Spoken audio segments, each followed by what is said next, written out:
भाई इनको डालनी है मूवियाँ, ठीक है, जवान, टाइगर जिंदा है, बजरंगी भाईजान, क्या ना क्या दिखाना है, ठीक है, पर जहाँ असलियत में मौका आया कि भाई देखो अपने देश के लिए खड़े हो, अपने सोल्जर्स को सपोर्ट, वहां पे इन्होंने नहीं कहते नहीं, हम तो ऐसे थोड़ा गूंगे हैं। None of us can ignore the explosion of Jew hatred around the world anymore. एक और मजेदार बात मैं आपको बता देता हूँ। बात यह है कि गाल जो है वो पूर्व में इजराइल की सेना में अपनी सेवाएं दे चुकी हैं। वो खुद एक सैनिक हैं। सत्यमेव जयते नाम का एक प्रोग्राम आया करता था इसका, उसके अंदर इसने हिंदुओं में व्याप्त तो काफ़ी सारी बुराइयों के छोटे छोटे उदाहरण लेकर बड़े बड़े शोज बनाए, खूब पैसा कमाया। लेकिन इस्लाम में कभी इसने हलाला, तीन तलाक या मुताह निकाह के ऊपर इसने एक भी सब्जेक्ट नहीं लिया। यदि आप इसी की ओरिजिनल फिल्म देखने के लिए जाएंगे तो वो आपको अमेजन से किए हुए ऑर्डर की तरह लगेगी। लेकिन अगर आप सितारे ज़मीन का ट्रेलर देखेंगे तो ना तो उसमें कोई एक्साइटमेंट है और वो उसी की सस्ती मीशो कॉपी लगती है। पूरी दुनिया की फिल्म इंडस्ट्री उनकी सॉफ्ट पावर होती है। वो अपने कल्चर को, अपनी समस्याओं को, अपने यहाँ हुए अत्याचारों को दुनिया के सामने रखते हैं बहुत ही ब्लंटली। लेकिन हिंदुस्तान का बॉलीवुड क्या करता है? हिंदुओं को मॉक करता है, हिंदुओं से पैसा कमाता है, हिंदुओं के ऊपर होने वाले आक्रमणों के ऊपर एक शब्द तक नहीं बोलता।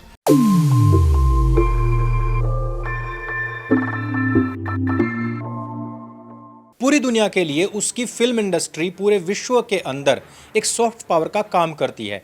लेकिन हिंदुस्तान की फिल्म इंडस्ट्री यहाँ के लोगों को कन्वर्ट करके उन्हीं से ही पैसा कमाने का काम करती है। जैसे कि आमिर खान, उसकी एक फिल्म आई थी फना, जिसमें कि वो पाकिस्तानी एजेंट बना हुआ है, हिंदुस्तान को समाप्त करने की मंशा रखता है। लेकिन इस फिल्म के अंदर आमिर खान के किरदार को इस प्रकार से पोर्ट्रे किया जाता है कि लोगों को आमिर खान से प्यार हो जाता है।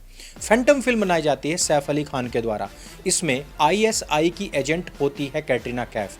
लेकिन फिल्म का किरदार इस प्रकार से पोर्ट्रे किया जाता है कि आपको पाकिस्तान की इस एजेंट से भी प्यार हो जाता है। ठीक इसी प्रकार से सलमान खान फिल्म लेकर के आता है, एक था टाइगर, उसमें भी ये हिंदुस्तानी होता है और उसकी जो हीरोइन है कैटरीना कैफ वो पाकिस्तानी आईएसआई एजेंट होती है। ठीक इसी प्रकार से शाहरुख खान भी एक फिल्म लेकर आता है जिसमें वो खुद तो भारतीय होता है लेकिन उसके साथ में काम करने वाली दीपिका पादुकोण पाकिस्तानी होती है। इस प्रकार से हिंदुस्तान की R&AW यानी कि रॉ तथा पाकिस्तान की आईएसआई दोनों की छवि सिमिलर बनाई जा रही है हिंदुस्तान की नजरों में, ताकि हिंदुस्तान की जनता एक ना एक दिन इस बात पर कन्विंस हो जाए कि यदि दोनों संस्थाएं मिलकर के काम करें तो वो तो पूरी दुनिया के अंदर भूचाल मचा सकती है। इस तरीके के नैरेटिव बनाने का काम कर रहा है आपका कराची वुड, और हम लोग इन फिल्मों के ऊपर लाखों करोड़ों रुपए उड़ाते हैं। अभी एक फिल्म आने वाली है वॉर 2। वॉर फिल्म के अंदर जो जो कुछ भी नैरेटिव बनाए गए थे वो सब कुछ मुझे यहां पर बताने की आवश्यकता नहीं है। नई चीज मैं आपको बताता हूं, यह फिल्म 14 अगस्त को रिलीज होगी और इस फिल्म के ट्रेलर में साफ लिखा हुआ है कि यह हमारे इंडिपेंडेंट डे को रिलीज होने वाली है। अब 14 अगस्त को किसका इंडिपेंडेंट डे है ये मुझे आपको बताने की आवश्यकता बिल्कुल भी नहीं है। लेकिन मैंने आपको इतना तो बता दिया है कि आमिर हो, शाहरुख हो, सलमान हो या फिर सैफ अली खान हो, इन सब ने ही पाकिस्तान के आतंकवादियों, पाकिस्तान के लोगों और साथ ही साथ पाकिस्तान की खुफिया एजेंसियों की छवि हिंदुस्तान के लोगों के बीच में बहुत सॉफ्ट बनाने का प्रयास किया है। अभी इसी आमिर खान की एक फिल्म आने वाली है जिसका नाम है सितारे ज़मीन पर। सितारे ज़मीन का बायकॉट आरंभ हो चुका है। बताया जा रहा है कि 20 जून को ये फिल्म आने वाली है। जब बायकॉट स्टार्ट हो गया तो आमिर खान ने एक पोस्ट किया कि भाई ये जो कुछ भी ऑपरेशन सिंदूर में हुआ है ये बहुत अच्छा हुआ है, प्रधानमंत्री जी आपकी जय जयकार हो। लेकिन क्या आमिर खान के पूर्व के अपराध हम यहाँ पर भूल सकते हैं? और जिस प्रकार से फिल्म इंडस्ट्री के ये 4 सुल्तान माने जाते हैं तथाकथित तौर पर, इन्होंने तो कुछ नहीं बोला, लेकिन दूसरी तरफ ऐश्वर्या राय बच्चन जो कि सिंदूर पहन करके कांस फिल्म फेस्टिवल में जाती हैं, जिस प्रकार से अदिति राव हैदरी भी कांस फिल्म फेस्टिवल में सिंदूर लगाकर जाती है, सोनम छाबड़ा तो हिंदुस्तान पर पाकिस्तान के द्वारा किए हुए प्रत्येक हमले की तिथि तारीख तक लिखकर अपनी ड्रेस पर लेकर गई थी। इन्होंने तो वहां पर जाकर के सिंबॉलिकली ही सही हिंदुस्तान पर होने वाले इन आक्रमणों तथा उनका दिया गया जवाब इन्होंने तो स्पष्टली वहां पर बता दिया। लेकिन जो दूसरी तरफ फिल्म इंडस्ट्री का अपने आप को किंग कहते हैं, बादशाह कहते हैं, अपनी फिल्मों में लड़कियों को छेड़ने के नए नए तरीके बताने के अलावा जिनके पास फिल्म के नाम पर कोई कंटेंट नहीं होता, उन्होंने पूरे विश्व में क्या छवि बनाई है उस पर भी हमें थोड़ी सी नजर डाल लेनी चाहिए। सैफ अली खान बताता है कि मेरे तो पूर्वज ही पाकिस्तानी थे, भला मेरे घर वाले पाकिस्तान के ऊपर फिल्म बनाने से कैसे परेशान हो सकते हैं। सैफ हमेशा पाकिस्तान पे फिल्में कर रहे हैं, तो इनके रिलेटिव्स का क्या रिएक्शन होता है, मैं ये जानना चाह रही हूँ। No, I'm telling you, any of my relatives, I spoke to actually one relative recently and he said that he doesn't like films that are bashing Pakistan, you know.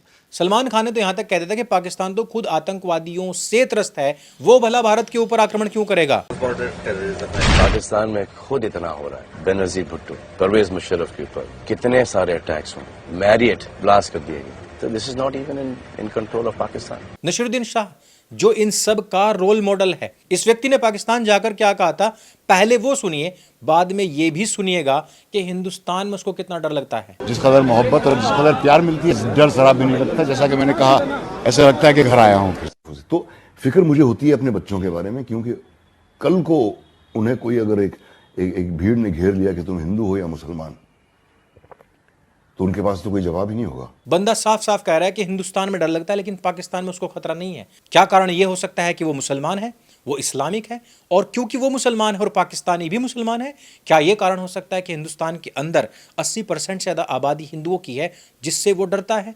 लेकिन आज तक नसीरुद्दीन के ऊपर किसी ने एक तिनका तक नहीं फेंका। नसीरुद्दीन की आने वाली फिल्मों को हाथों हाथ लेते हैं हिंदू, और यही लोग हिंदुओं के ऊपर सीधे मुंह पर थूकते हैं।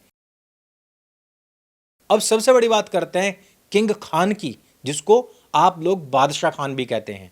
वो हिंदुस्तान के बारे में क्या विचार रखता है, इसके बाद हम आमिर खान की पूरी फेहरिस्त आप लोगों के सामने रखेंगे।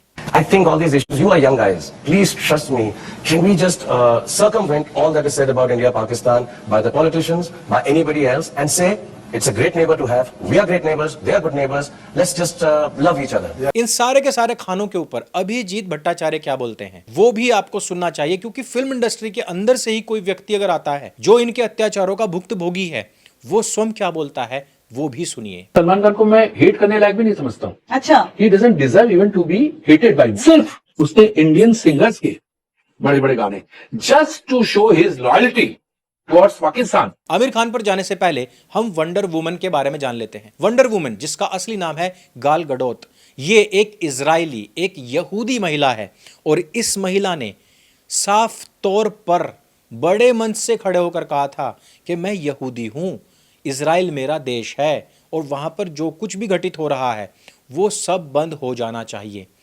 That on the streets of the United States and different cities around the world, we would see people not condemning Hamas, but celebrating, justifying, and cheering on a massacre of Jews. None of us can ignore the explosion of Jew hatred around the world anymore. एक और मजेदार बात मैं आपको बता देता हूं। बात यह है कि गाल जो है वो पूर्व में इजराइल की सेना में अपनी सेवाएं दे चुकी हैं। वो खुद एक सैनिक हैं। जैसे कि आपको पता भी होना चाहिए कि इजराइल का बच्चा सैन्य ट्रेनिंग लेता है ताकि उसके देश के ऊपर आने वाली किसी भी समस्या का समाधान वो गन उठाकर तुरंत कर सके।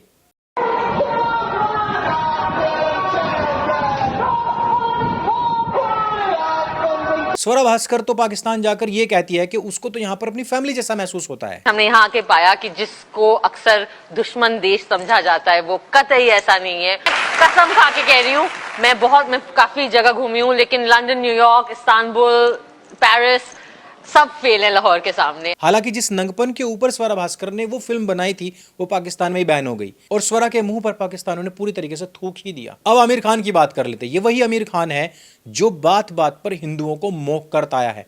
दीपावली पर इसका जो ऐड आया था वो आपको अवश्य देखना चाहिए। हम भी पटाखे छुड़ाएंगे, लेकिन कहाँ? रोड गाड़ी चलाने के लिए, पटाखे चलाने के लिए नहीं। एक बैंक का ऐड करते हुए इस बंदे ने हिंदुओं के जो परंपराएं हैं उन तक का मखौल बना दिया था, सिर्फ एक विज्ञापन करने के लिए। पहला कदम कौन रखेगा?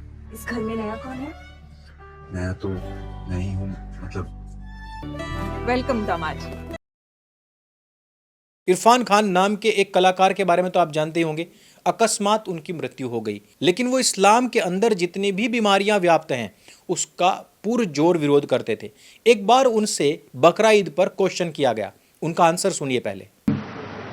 वो प्राइम सोर्स था खाने का, बहुत से लोग थे उनको खाना नहीं मिलता था, तो ये एक तरह से आपको अपनी कोई अजीज चीज कुर्बान करना और दूसरा लोगों में बांटना। तो आज के दौर में अगर आप बाजार से 2 बकरे खरीद लाए और आपको उससे कोई लेना देना नहीं है, तो वो कुर्बानी कहाँ हुई? लेकिन यही बात जब आमिर खान से पूछी गई थी, तब आमिर खान ने इसका क्या जवाब दिया था? You know, I feel religion is a very personal issue here. Each one has their own feelings about it. Each one has their own thoughts about it. I have my own. Aamir Khan स्पष्ट कह रहा है कि इरफान ने जो बोला बोला, लेकिन मेरे मामले में वो ऐसी बात नहीं है। ये जो मैटर्स होते हैं ये पर्सनल होते हैं, इनके ऊपर हम कोई बात नहीं कर सकते। लेकिन जब दीपावली की बात आती है, जब पहले पग को घर में रखने की बात होती है, उस समय पर हिंदुओं की परंपराओं को ये ना केवल मखौल उड़ाता है, बल्कि उसको ये पर्सनल मैटर भी नहीं मानता। सत्यमेव जयते नाम का एक प्रोग्राम आया करता था इसका, उसके अंदर इसने हिंदुओं में व्याप्त तो काफ़ी सारी बुराइयों के छोटे छोटे उदाहरण लेकर बड़े बड़े शोज बनाए, खूब पैसा कमाया। लेकिन इस्लाम में कभी इसने हलाला, 3 तलाक या मुताह निकाह के ऊपर इसने एक भी सब्जेक्ट नहीं लिया। इसने कभी नहीं कहा कि कुरान के अंदर क्यों महिलाओं में आधी बुद्धि कही गई है, क्यों महिलाओं को तलाक देने का अधिकार नहीं है, क्यों हलाला होना चाहिए जबकि महिला की गलती भी नहीं है, क्यों वो सज़ा पुरुष को नहीं मिलनी चाहिए जबकि सारी की सारी गलती पुरुषों की थी। इस्लाम में लाख बुराइयां व्याप्त हो, लेकिन आमिर खान एक शब्द नहीं बोलता। ये वही आमिर खान है जो टर्की के राष्ट्रपति की पत्नी से मिलने के लिए पहुंचता है, जो टर्की के राष्ट्रपति से भी मिलता है।